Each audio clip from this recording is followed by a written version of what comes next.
Auditeurs et auditrices de Radio Horizon, bonsoir. Voici les titres du journal. La redynamisation des comités de développement de quartier de Thiévié a débuté aujourd'hui.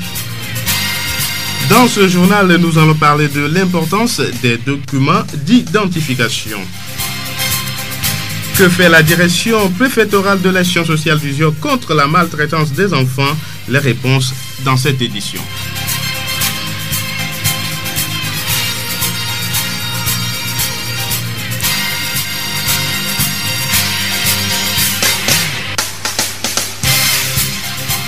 Radio Horizon à Thiévié sur 101.1. Mesdames, messieurs, encore une fois, bonsoir. Voici le développement des titres.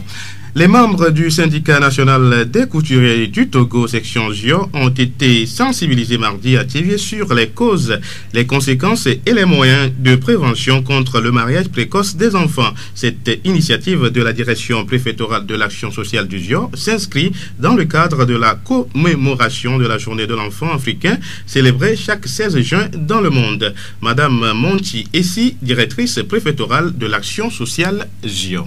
Nous avons choisi de célébrer cette fête en différé avec les syndicats de notre localité. Le message est vraiment passé compte tenu de la participation active de ceux qui sont arrivés sur les lieux. Ils ont pris part à cette manifestation par leurs questions, par leur intervention. Nous-mêmes, nous avons constaté que les apprentis qui viennent au centre sont porteuses d'enfants. Et ces enfants, à les voir, elles sont malheureuses. Donc c'est pour éliminer ce phénomène que nous avons tenu à les sensibiliser. Nous avons sensibilisé les enfants d'abord et les patrons qui sont notre porte-parole dans leurs ateliers.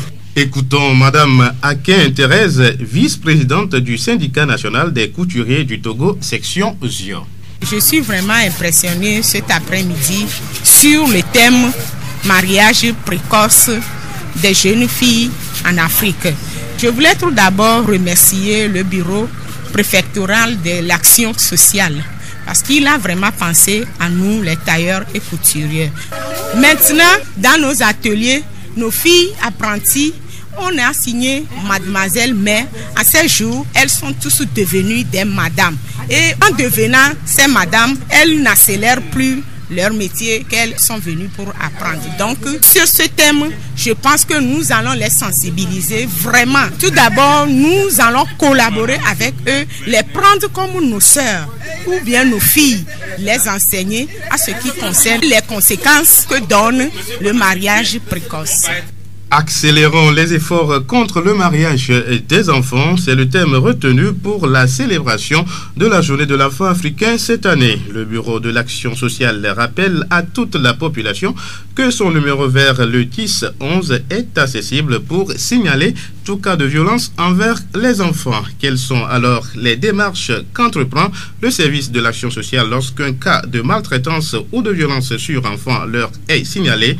Monsieur Adjamagbo Kossi René, assistant social de développement à la direction régionale des affaires sociales de Thiévié. Ce que nous faisons premièrement, c'est une enquête sociale. Nous avons notre manière de procéder pour nous informer sur le cas, pour nous assurer de la véracité du cas. Et lorsque le cas s'avère réel, nous approchons les intéressés et nous les rencontrons en entretien individualisé. Nous les écoutons pour savoir les motifs qui ont conduit à poser à cet acte-là. Et lorsque c'est un acte à réprimer, nous le faisons souvent en lien avec la justice pour que ce qui est convenu de par notre loi de base soit fait. D'habitude, nous cherchons à concilier les personnes engagées par le cas. Nous n'allons pas directement à la justice, à une poursuite policière, mais nous expliquons que le fait n'est pas un fait accepté et nous demandons à ceux qui l'ont fait de se désengager. C'est quand il y a non-désengagement que nous poursuivons le processus jusqu'aux procédures judiciaires et policières. Pour que la lutte contre le mariage précoce et la maltraitance des enfants soit une réussite, M. Adjamagbo appelle les parents à la vigilance. Un enfant qui amorce l'âge dit âge d'adolescence entre 11 et 13 ans est un enfant qui a, on peut dire, de la tempête dans son esprit. Il ne contrôle plus rien, mais il semble maîtriser tout. C'est à ce moment précisément qu'il faut que les parents soient plus vigilants, plus amis avec ces enfants-là, essayer de dialoguer avec eux, connaître mieux leurs besoins, ne pas trop les réprimer, les accepter même dans leurs erreurs, les corriger. Alors nous donnons de pareils conseils aux parents. Notre mission en tant que service social est souvent de sensibiliser, d'informer les parents sur leurs devoirs et toutes les manifestations liées aux étapes de développement de l'homme. Et lorsque nous prenons par exemple le cas des enfants, à travers nos entretiens, nos conciliations avec les parents, nous leur rappelons ce qui devait être fait pour que l'enfant ne vire pas au mal. Nous remercions M. Adiabagbo Kossi René, assistant social de développement à la direction régionale de l'action sociale du Zion. La voix du Zion. Redynamiser les comités de développement des quartiers de la ville de Théviers a été l'objectif d'une rencontre ce matin au siège de la GZ à Théviers. Chargés de relever les défis liés à chaque quartier, les comités de développement des quartiers rencontrent des difficultés dans l'accomplissement de leur mission. Pour jouer pleinement leur rôle, ces acteurs doivent être formés. Monsieur Aoumé Yawo, conseiller technique national au PRODEG, GZ à Théviers. Le processus de redynamisation, tel que proposé par le développement à la base, comporte 9 étapes. Donc nous avons commencé par sensibiliser la population sur ce processus que nous allons entreprendre et nous avions même fait administrer un questionnaire. Donc au retour des questionnaires, il y a eu un dépouillement et le comité de redynamisation des CDQ a décidé de choisir 5 CDQ pilotes pour expérimenter le processus de redynamisation avant de l'étendre aux autres. Et dans ces 5, on a commencé avec 2 quartiers, le quartier Lomnava et le quartier Asiama. Dans ces 2 quartiers, nous avions conduit la première étape du processus qui consistait à sensibiliser la population et à faire élire des comités préparatoires. Ce comité préparatoire, c'est lui qui doit maintenant conduire le processus de redynamisation dans les différents quartiers avec l'appui de la commission de redynamisation et le soutien évidemment de GZ PRODEG. Donc les 24 et 27 juin dernier, on a fait des sensibilisations respectivement à Siama et Lomnava et on a mis en place des comités préparatoires. Aujourd'hui, c'est la formation des membres de ces comités préparatoires qui a lieu dans le bureau de GZ à Théviers afin de leur donner les outils nécessaires, de les amener à comprendre ce qu'ils doivent faire dans ce processus de redynamisation. Les membres du comité préparatoire de Lomnava, d'Asiama et les membres de la redynamisation des CDQ présents à cette rencontre vont avoir une nouvelle responsabilité envers leur population et quartier. Ces personnes doivent maintenant actualiser les tests juridiques, c'est-à-dire les statuts et les règlements intérieurs des différents CDQ. C'est eux qui doivent mettre en place le mode d'élection des membres du bureau des CDQ. Si c'est à main levée ou bulletin secret, c'est eux qui doivent décider. Et ils doivent faire adopter les statuts par la population des différents quartiers. Donc c'est eux qui doivent conduire le processus d'élection jusqu'à ce que le bureau qui serait élu soit installé. Monsieur Aoumé Yawo rappelle que le développement d'un quartier dépend de ses habitants. Il invite la population à s'engager massivement dans cette dynamique. Chacun doit se poser maintenant la question de savoir qu'est-ce que je peux faire pour le développement de mon quartier. Et au moment où cette question serait posée et répondue par chacun, on prend maintenant les décisions, on s'engage pour mener des actions en vue du développement. Donc ce que nous pouvons dire aujourd'hui, il faut que la population soit mobilisée. Personne ne viendra faire le développement de Théviers à leur place. Il faut qu'ils puissent travailler en accord avec la mairie pour voir ce qu'il y a lieu de faire. Et il y a 2 types de mobilisation. Il y a la mobilisation physique. Quand je parle de physique, c'est que les gens doivent sortir quand on les appelle pour les travaux communautaires. Et aussi il y a la mobilisation financière. Et là, nous faisons un clin d'œil aux contribuables, ceux qui exercent des activités génératrices de revenus, qui sont sujets au paiement des taxes et impôts, pour qu'ils ne fuient pas au moment où les gendarmes de recouvrement de la mairie vont sortir. Au-delà de ça, nous pouvons dire aussi que les populations, une fois qu'elles sont conscientes qu'ils ont en main le projet de développement, doivent mettre tous les moyens en œuvre pour que ce soit le cas, en posant des actes civiques. Par exemple, ne pas jeter les ordures dans les caniveaux, dans les rues, en mettant, si possible, leurs connaissances, leur carnet d'adresse à la disposition des responsables des quartiers, afin que ceux-ci puissent rentrer en contact avec ceux qui peuvent éventuellement les appuyer. Mais ce que nous disons fondamentalement, c'est que les populations doivent compter sur elles-mêmes d'abord avant de chercher l'appui à l'extérieur. Nous venons d'écouter M. Aoumé Yao, conseiller technique national du PRODEG GZ à Thiévié. Pour en savoir plus sur les activités de développement menées dans la ville de Thiévié ces 5 dernières années, nous avons approché le président du comité de développement de la ville de Thiévié, M. Legba Kodjo. Nous l'écoutons. Pour les actions déjà menées, nous avons contribué à la mise en place effective de la GIZ dans la commune de Thiévié. On a également contribué à l'effectivité de ces activités dans la commune de Thiévié. On a participé à toutes les étapes qui concourent à son enracinement. Des difficultés, il y en a plein. Bon, quelque part, nous n'avons pas des moyens nécessaires pour pouvoir accomplir d'une manière aisée toutes les activités qui ont été prévues. Quand il y a une activité, il va falloir informer les quartiers. Actuellement, nous avons 26 quartiers dans la commune de Thiévié. Comment informer tous ces quartiers-là pour qu'ils puissent prendre part effectivement à ces activités? Nous éprouvons tellement de difficultés à les atteindre. Mais, par la grâce de Dieu, nous faisons de notre mieux. Une fois également participer à des activités, il va falloir répercuter ces acquis-là aux autres quartiers de la commune de Thiévié. Pour convoquer les réunions, on éprouve également des difficultés. Bref, sur tous les plans, nous avons des difficultés. Bon, nous avons noté une petite avancée dans la mobilisation de la population de la commune de Thiévié dans la participation des activités, surtout les activités menées par la GIZ dans la commune de Thiévié. Bon, nous notons également une motivation au niveau des quartiers, malgré que les conditions de travail ne sont pas tellement favorables, mais je peux dire que pour le moment, ou bien de nos jours, il y a une petite avancée dans la mobilisation de la population. Une fois de plus, l'engagement de la population est vivement souhaité.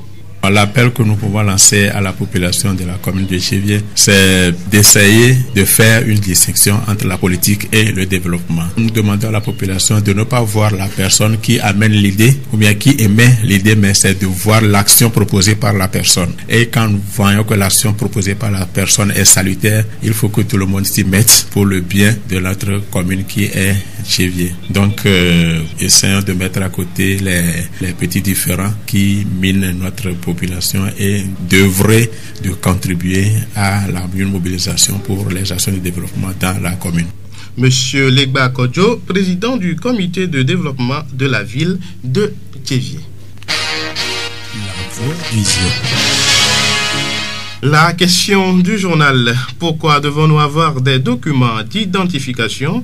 Le directeur des passeports et des cartes nationales d'identité à la Direction générale de la documentation nationale nous répond Monsieur Akapo Yaovi. Le certificat de nationalité, après l'acte de naissance, est le document qui dit que vous êtes togolais. Et après le certificat de nationalité, vous avez besoin par exemple de la carte nationale d'identité. La carte nationale d'identité vous permet de faire toutes les opérations. Lorsque je me présente, je suis X, pour vérifier, pour savoir que je suis vraiment Akakobi Yaovi, il vous faut des papiers attestant cela. Donc voilà un des rôles de la carte nationale d'identité.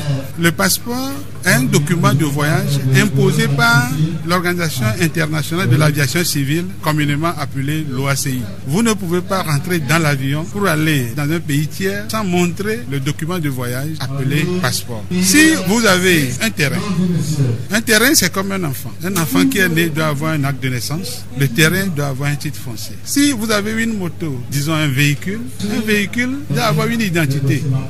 Donc on doit savoir le numéro de châssis, le numéro de moteur. Et ça constitue un document qu'on appelle la carte grise. Ça fait la carte d'identité, si on peut l'appeler entre griffes de la moto. L'âge n'est pas obligatoire en matière de délivrance des documents d'identification et de voyage. Tout individu peut en être bénéficiaire si les conditions sont réunies.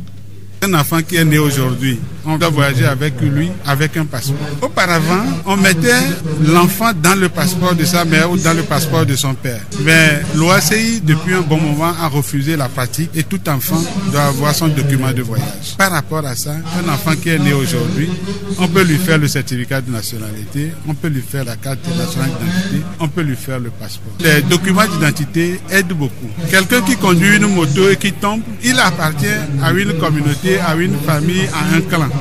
Pour pouvoir facilement identifier ce clan, cette famille, il faut un document d'identité qui est la carte. Donc le minimum des choses, il faut que toute la population togolaise, du plus petit jusqu'au plus vieux, lettré ou non lettré, cherche aujourd'hui à avoir son document d'identité. Au cours d'un voyage, un accident peut survenir.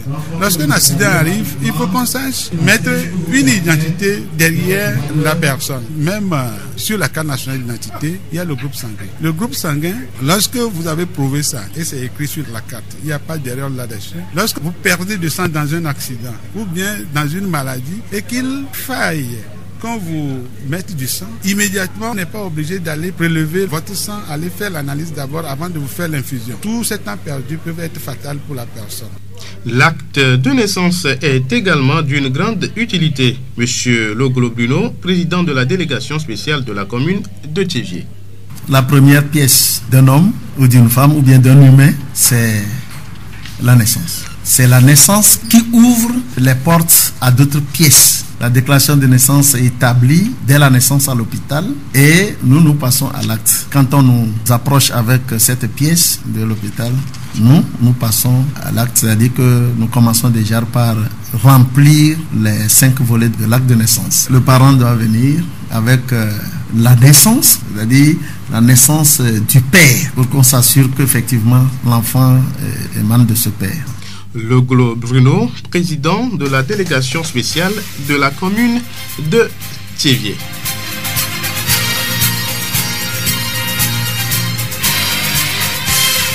Élève-toi au-dessus des choses sordides et laides de la vie, car ainsi tu peux aider à les transformer et à les transmuer. La beauté est dans l'œil de celui qui regarde, donc tout au fond de toi. Avance en ce jour, déterminé à voir la beauté en tous et en tout, et tu la verras. Hélène Kadi. Fin de cette édition. Merci de l'avoir suivi. Présentation Denis Gossou. Réalisation Gaëtan Amouzou.